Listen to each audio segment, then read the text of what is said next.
Hey everybody, it is Thursday, September 11th, and here is your homework for tonight. We're starting out with the math sheet. Of course you have to read 15 minutes, by the way.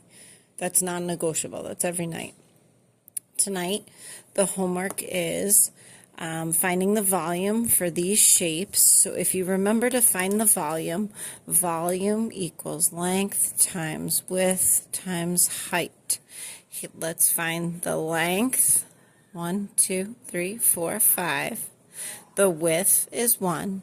And then finding the height we have, sorry, let me zoom in. 1, 2, 3, 4, 5, 5. So what is 5 times 1 is 5 times 5 is 25. There is, oh, I wrote it in the wrong spot. Darn it, it goes up here, 25.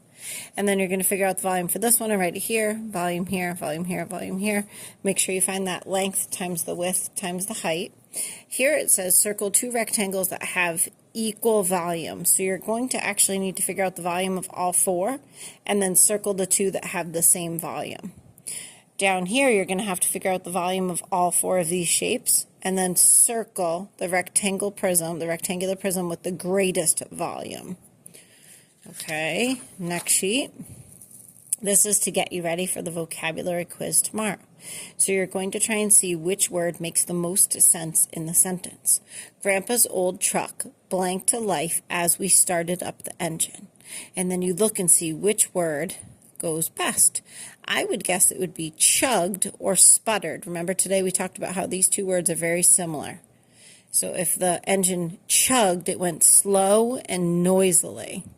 Grandpa's old truck, well, it doesn't even talk about it moving yet, so it must be sputtered, because remember, we talked about that being like an old Volkswagen where it's like, right, sputtered. You're welcome for that demonstration.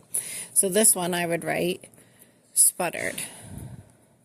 Sputtered, and then of course I'm going to cross out the word so I know I used it. Don't forget your name, by the way. There's many people that are forgetting their names on homework.